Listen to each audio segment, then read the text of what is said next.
tiers livre Atelier d'écriture, cycle de l'autobiographie comme fiction, et on est la 13. C'est-à-dire, c'est incroyable tout ce qu'on a pu lancer, explorer depuis bientôt 3 mois, et c'est aussi la difficulté. Comment appréhender, non pas forcément ce qui s'est fait, mais d'appréhender ce qu'on déplace, d'appréhender comment ce qu'on a fait, parce que c'est nous, parce que c'est aujourd'hui, parce que voilà ce qu'il y a autour, parce que voilà l'audace que nous donne et les textes qu'on aime lire, et le fait d'être ensemble pour s'y risquer. Qu'est-ce que ça déplace? Qu'est-ce que ça produit qui n'était pas prévisible, qui n'était pas attendu? Là, moi, dans cette inflexion, juste avant de boucler provisoirement ce cycle, le mettre là, à disposition, que chacun puisse ensuite venir le revisiter ou revisiter les autres, comme nous, on va repartir dans d'autres explorations aussi, c'est que la proposition ne vient pas « Ah, il faut qu'on fasse ça parce que… » Non, c'est « Il y a quoi dans ces textes qui m'appelle ?» Et dans cet appel qui vient des textes, cette diffraction, ces choses qui peuvent apparaître non pas fragiles, mais en tout cas qui offrent une fragilité encore comme une passerelle, encore comme un passage. Et là, depuis quelques jours, j'avais envie de voix. Ça a l'air simple, la question de la voix. Et pourtant, il n'y a pas tant de livres que ça qui s'y risquent. La voix, c'est la médiation du dire, mais aller dire la voix. Alors bien entendu, il y a quelques grandes pages dans Marcel Proust, après le décès de la grand-mère, mais c'est une transposition de ce que lui écrit sur la voix de sa mère. Vous savez, cette fameuse page où en quoi cela changerait mon deuil si je disposais de sa voix enregistrée?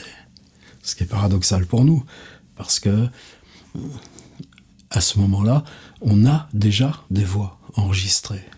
Et donc Proust, quand il écrit qu'il aurait aimé avoir un enregistrement de la voix de sa mère, nous aurait tendance à lui répondre « Mais pourquoi t'as pas été enregistré la tienne ?» Puisque la possibilité en existe et que toutes ces choses techniques, le téléphone, tout ça, te passionne. Alors une autre exception, beaucoup hésité, on s'en est déjà servi une fois, c'est Ryoko Sekiguchi, vous savez, qui vit constamment entre le Japon et la France, mais qui vit aussi entre les deux langues, se sert de l'une comme de l'autre, écrit avec la voix sombre ce rapport, être séparé de ses proches, et quand reste justement la continuité d'avec Proust, d'un être disparu, la voix enregistrée, en l'occurrence un simple répondeur téléphonique, et puis que le répondeur téléphonique reste accessible indépendamment du temps, en quoi ça lui renvoie à le souvenir, l'évolution,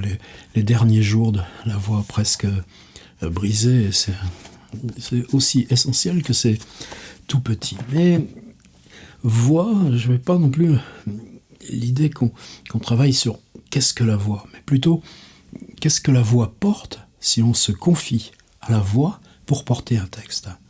Et ça s'appelle évidemment le monologue. Et le monologue aussi, longue histoire.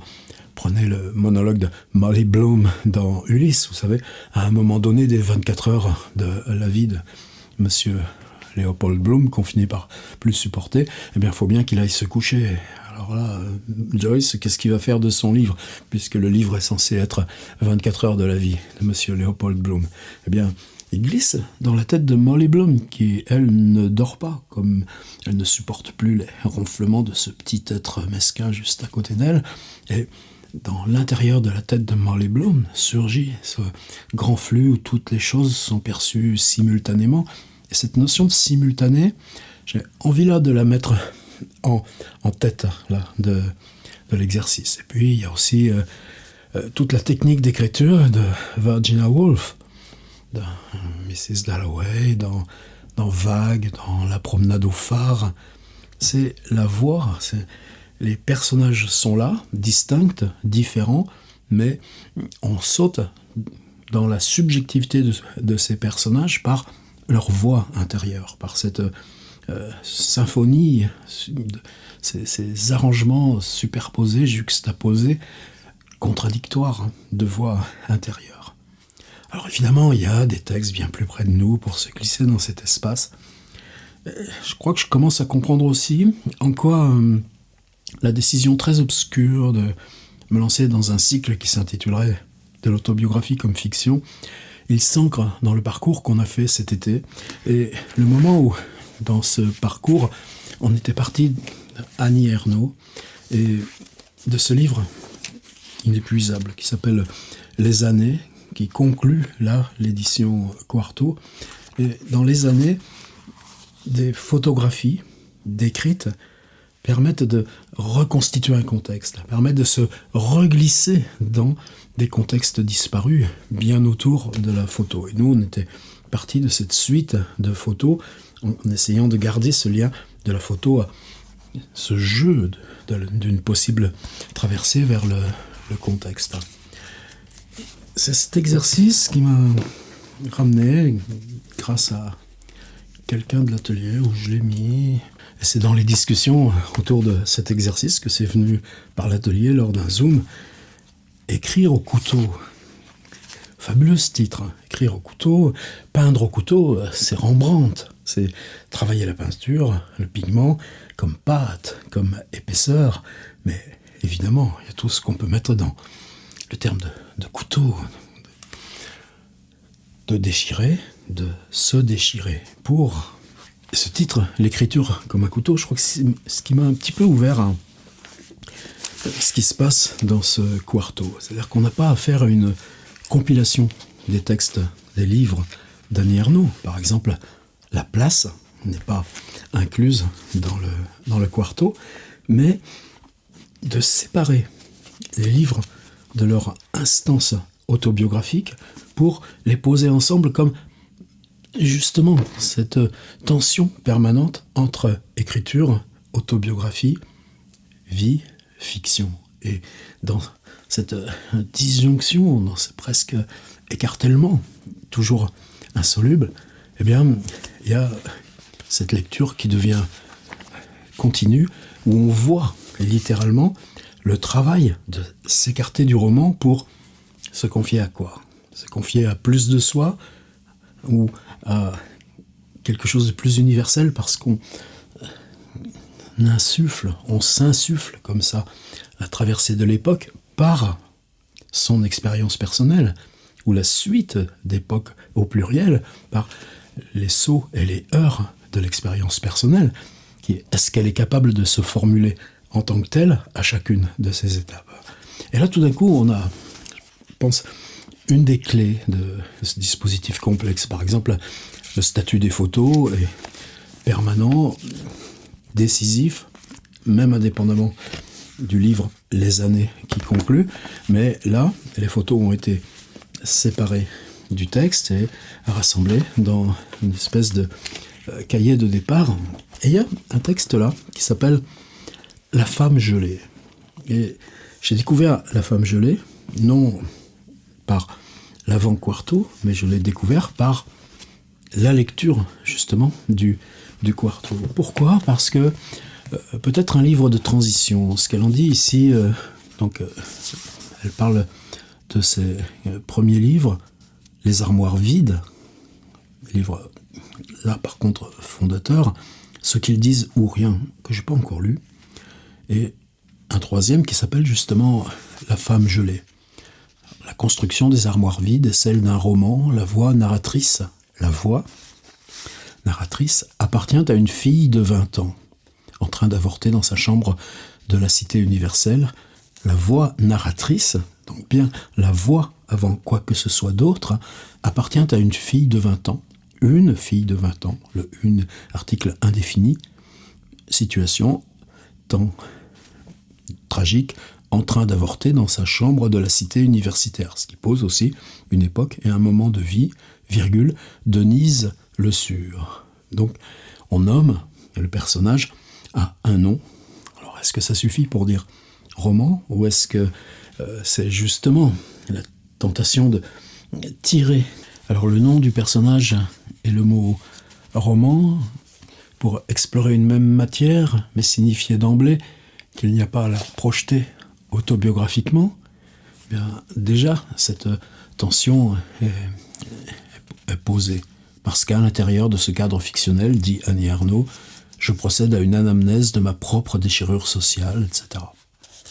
Dans le contenu, je ne transforme pas la réalité, je ne la transfigure pas non plus. D'ailleurs, je plonge plutôt dedans, avec une grande intrépidité.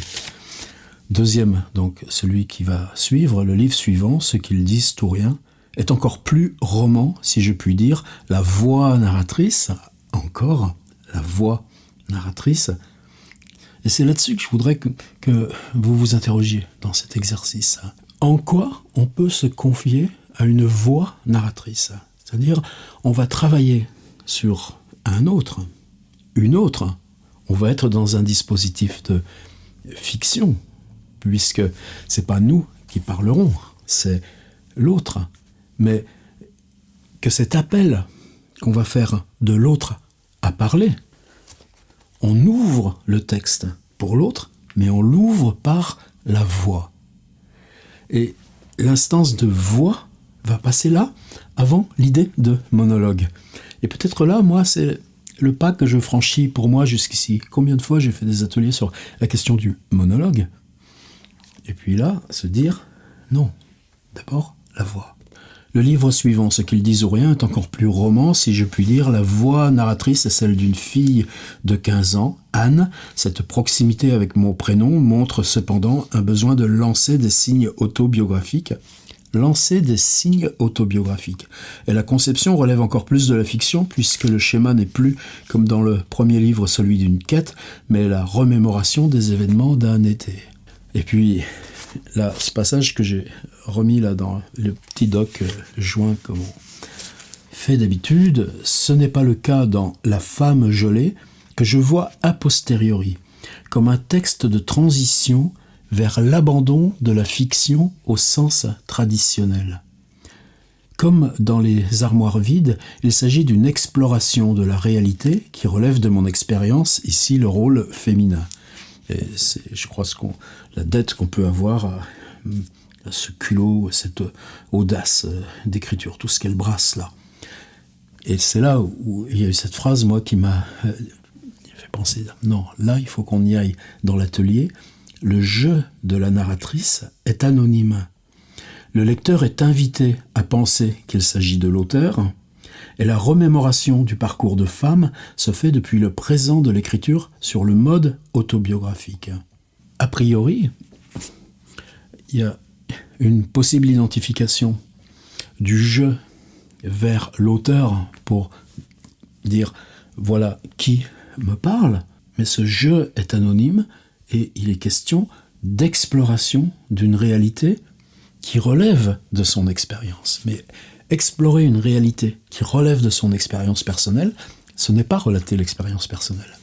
C'est la reconstruire par cette voix narratrice. Il y a cette phrase incroyable à la fin, à cette époque, en 1981, et depuis quelques années, je me posais beaucoup de questions d'écriture et je ne confondais plus littérature et roman, littérature et transfiguration du réel. J'avais d'ailleurs cessé de définir la littérature. Aujourd'hui, je ne la définis pas non plus, je ne sais pas ce qu'elle est.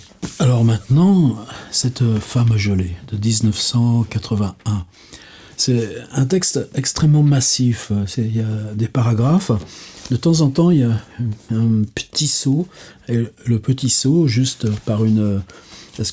Alors typographiquement c'est pas une ligne blanche, 1, 2, 3, on saute 3 lignes dans la typographie serrée du quarto, et ça veut dire qu'on change d'époque, et dans ces changements d'époque, donc ça dure, c'est toujours dans cette typographie serrée, oui, là on est 6 pages, donc ça va être une douzaine de feuillets largement, donc c'est des séquences de 10-12 pages, chacune s'articule sur une période biographique, et ce qui m'a là donner l'élan ou de dire si on l'explorait ensemble. C'est pas quelque chose où je dis voilà ce qu'on va prendre comme leçon à Annie Ernaux.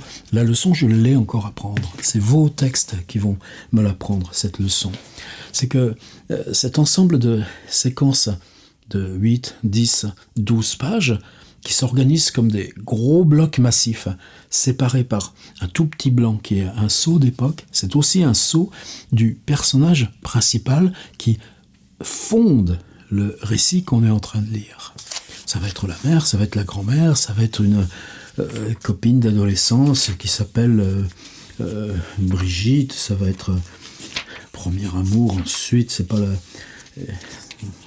la question justement du contenu qui détermine, c'est le fait que un livre se construit par ensemble de blocs, mais que cet ensemble de blocs, chaque fois, convoque la voix narratrice. C'est ce jeu anonyme qui explore une réalité, mais cette réalité est confiée à la personne qui est le thème principal ou l'acteur ou l'actrice principale de cette séquence, de cette période de vie qui peut durer quelques mois ou quelques années, mais qui est une sorte d'étape sur le chemin de la vie. C'est par le titre d'un Kierkegaard, ça. Et donc chaque étape se définit par ce personnage, qui n'est pas celui qu'on va faire parler, enfin en tout cas là dans le livre, mais peut-être nous aussi, mais en tout cas, dans cette distension, j'explore une réalité. C'est pas elle-même qu'elle explore. Le jeu, elle le dit clairement dans l'écriture au couteau, le jeu est l'instance de cette exploration de la réalité, l'instance d'une transition. Le jeu est anonyme parce que c'est pas soi-même qu'on écrit, on traverse soi-même pour se saisir d'un moment clé, d'une durée bornée, d'une époque, et pour en définir justement la disjonction, la rupture, à chaque fois, la voix narratrice est liée à ce personnage, qui va être le personnage principal de la séquence. Alors pareil, dans le petit doc, j'ai pris 2 séquences, c'est un petit peu mal au cœur de séparer quelque chose qui avance avec une puissance de camion. Oh là là, j'espère qu'elle va jamais écouter cette vidéo. Mais chez moi, c'est un compliment, ça. Avec une puissance de camion. Alors, je ne vais pas aller beaucoup plus loin. Je voudrais qu'on s'en tienne à cette idée. Là, on a installé plein de lieux. On a installé avec la séquence sur les ailes, plein de personnages. On a retrouvé d'autres personnages avec ces silhouettes. Eh bien, je voudrais que vous preniez une de ces personnages évoqués dans les textes précédents et qu'on s'en saisisse par la voix. C'est-à-dire, l'important, ça va être d'installer cette voix narratrice. Mais c'est pas votre voix. C'est la voix de ce personnage. Et nous, on peut revenir à une instance de fiction qui est celle dont se détache Annie Ernaux. Dans chacune de mes propositions, c'est aussi curieux, peut-être ça aura été pour moi la marque là de ce cycle. On prend un dispositif à un auteur ou une auteure, et puis à un moment donné, quand on l'utilise, on est en dehors de ce que lui ou elle fait de cet outil. Donc moi, très clairement, je vous demande, pour se saisir d'un personnage, masculin, féminin, à n'importe quelle étape de vie, à n'importe quelle étape de son âge, que vous soyez présente dans la relation avec lui, ou pas du tout, puisque le jeu est anonyme, c'est d'installer une voix narratrice et une instance de monologue. Mais en gardant d'Annie Ernaux cette idée, c'est pour ça que là, sur par exemple les silhouettes, on a travaillé sur les vêtements, sur la succession des L. On était cette traversée successive de personnages en un même lieu. On a toujours eu à cœur de travailler avec l'inconscient collectif d'une époque, l'imaginaire collectif de chaque époque, quelque chose qui nous dépasse nous-mêmes. On n'a jamais travaillé dans une écriture retournée vers soi. On a travaillé vers l'appel, le grand appel du dehors, le grand appel aux autres, à travers la particularité de nos expériences singulières.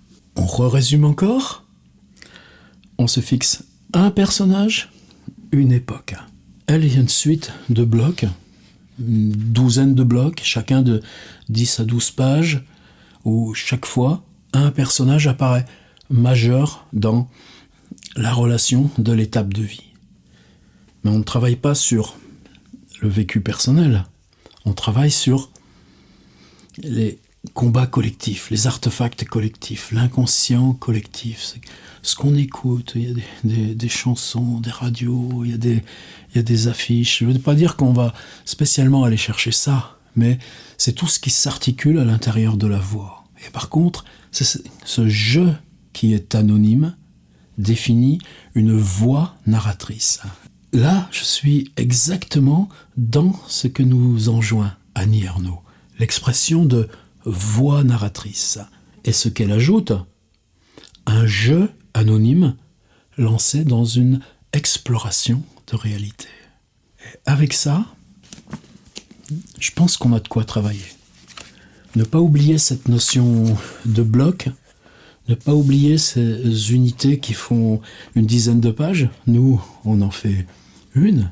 Elle constitue son livre avec ses unités disjointes, séparées, les incipits, le début de chaque section. Ça sonne comme une sorte, non pas de proclamation, mais pas d'avertissement.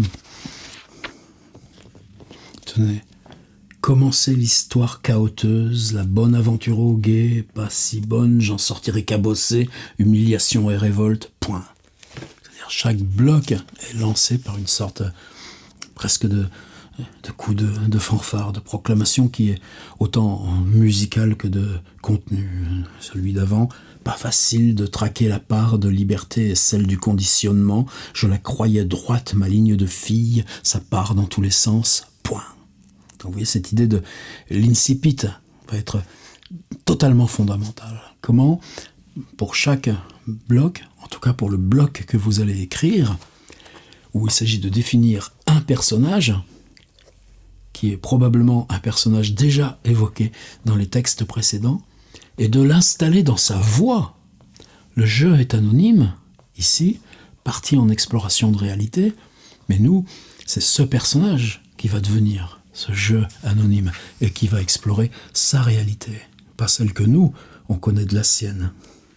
En 2 ou 3 ans, je vais devenir une fille évidée d'elle-même. Une fille évidée d'elle-même. Voilà, Annie Ernaux, La femme gelée, un dispositif qui, tous les 10 pages, change de personnage principal, même si c'est toujours ce jeu anonyme qui va chercher à se dire, pas à se dire, mais à reconstruire la réalité, les complexités, les nuances, les non-dits de cette instance précise de réalité à ce moment, comme si la relation de ce personnage principal et de ce jeu anonyme était constitutive du récit. Autant et plus que le jeu tout seul, ou presque autant, mais pas tant que le personnage tout seul, qui lui n'a pas tenu récit. C'est la tâche du livre de le faire. On n'oublie pas le bloc, on n'oublie pas, une fois qu'on a choisi le personnage, que pour lancer cette voix, la première ligne va être une sorte de définition. Comme si, c'est pas 10 pages qu'on va faire, c'est écrire une ligne et demie, écrire une phrase en 2 lignes, comme chacune de ces ouvertures de bloc.